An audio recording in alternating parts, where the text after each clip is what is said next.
Hello everybody, I'm Sean and I'm a cheese taster as well as a cyclist, and today I'm going to tell you about a very important cheese for Sorrento, the Amalfi Coast and Agerola, which is Provolone del Monaco. So it's the cheese of the friar, so to speak.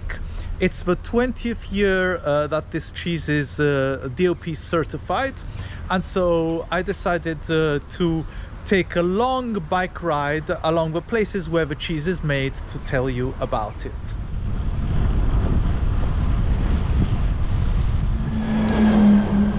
The mountains above the Sorrento peninsula and the Amalfi Coast are called Monti Lattari, which means the Milky Mountains.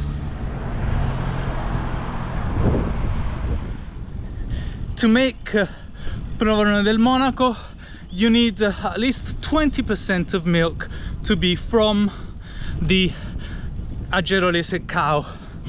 And there are around 2,500 of these cows spread around the Milky Mountains, which are not enough to satisfy the demand of cheese. I made a detour to show you Gabriele, which is an extraordinary cake shop and cheese shop. We are coming through Seiano, which is another important place for the cheese I love so much.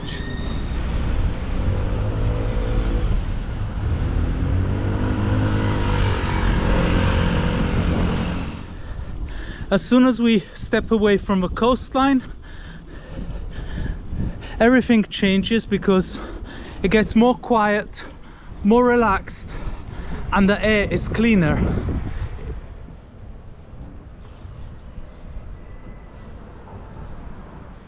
My first stop has arrived. I'm at Caseificio San Gennaro, that has been in business and making provolone since 1850. So this is my first cycling snack, and it's a small riavolillo, which means a little devil, which you normally grill.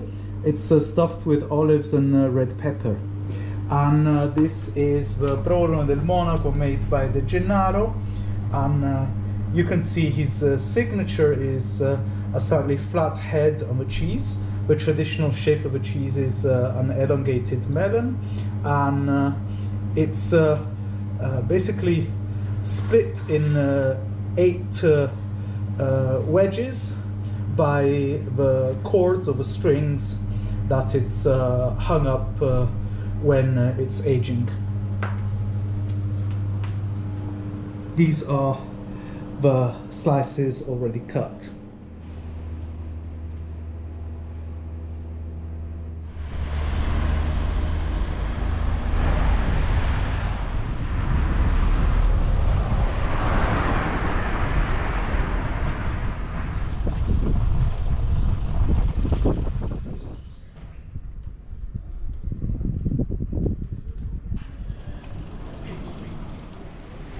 I made it to Caseificio Perrusio, which is my second stop. We are inside Perrusio, which is one of the best makers of Provolone del Monaco, and you can see how many awards this place has won. Quite an achievement. You can see how old the shop is, and they tell me they also export wine from region Campania and the provolone to San Diego in the US.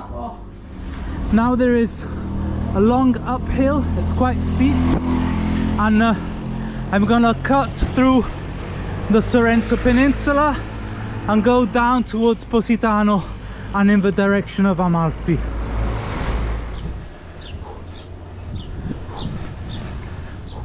I'm sorry I can't go through Nerano, it's just too far for me, but Nerano is important because it's a place where pasta alla Nerano was invented, and one of the crucial ingredients is provolone.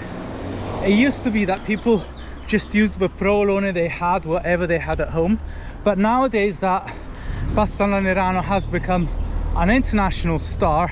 They're only using our beloved Provolone del Monaco. Ciao! We climbed the peninsula, we're on the other side now, so we're going down towards the Amalfi Coast proper.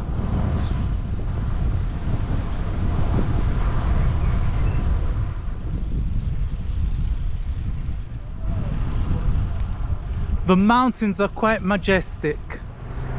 We're starting to feel the breath of the beautiful Mediterranean Sea.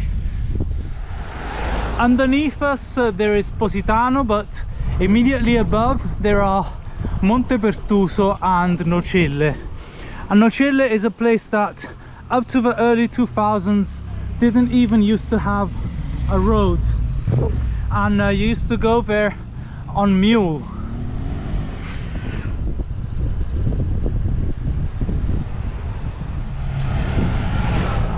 Cruising rapidly through Positano, you can see how the whole place is carved out of a mountain, and it's literally hanging onto the mountain by tooth and nail. And you can imagine in the past how in places like Positano, Praiano and Amalfi people would go swimming, whereas above these, from the mountains, would come the cheeses and the meats.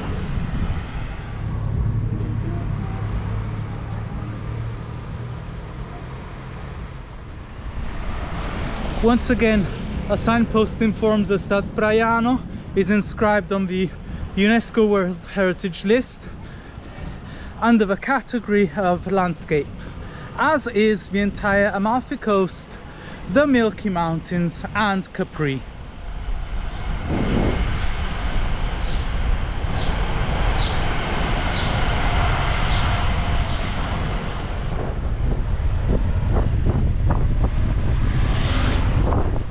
This is the fjord of Furore. It's quite a famous tourist attraction, as you can see.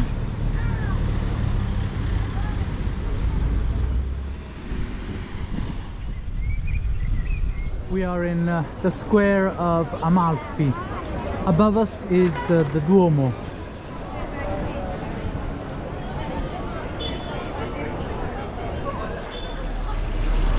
I want to show you this fountain, which is important to the history of Amalfi because it collects the water coming down from the Milky Mountains, water that was used in the valley of Amalfi to power the mills to make paper, a tradition that is nearly 1,000 years old. Once I left Amalfi, there is this long climb that awaits me all the way up the Milky Mountains to reach Agerola, which is my final destination.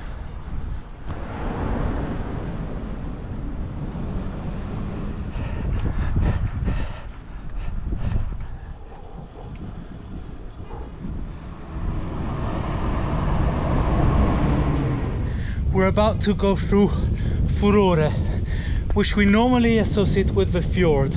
But really all these small towns have an ancient center on the mountains and then a marina on the coast.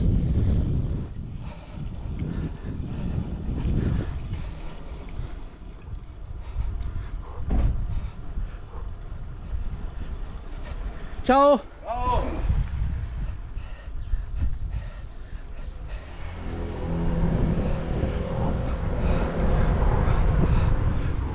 We made it to Agerola, and you can see how rural it is here.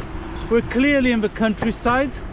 Agerola is a town made up of many smaller villages.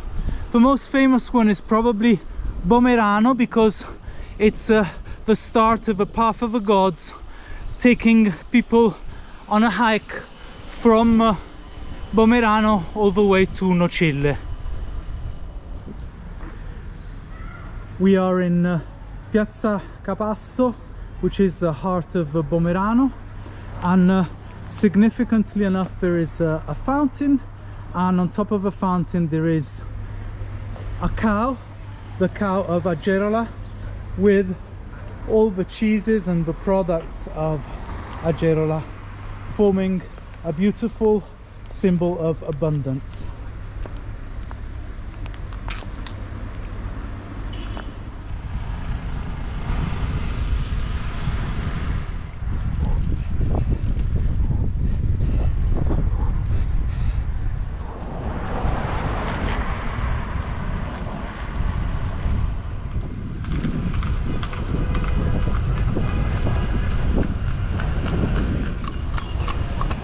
stupendo. We're descending the mountain towards Gragnano, and we went through Piemonte, and we saw a white horse running along the road.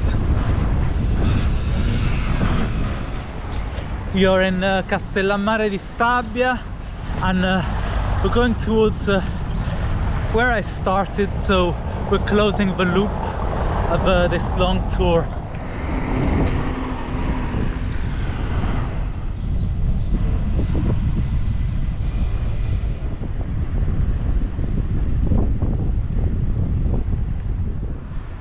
I hope you enjoyed this tour. I hope I managed to tell the story of both the cheese and the landscape. A little note is that along the way I only ate cheese, and I enjoyed it. I hope you did as much as me. Goodbye everyone.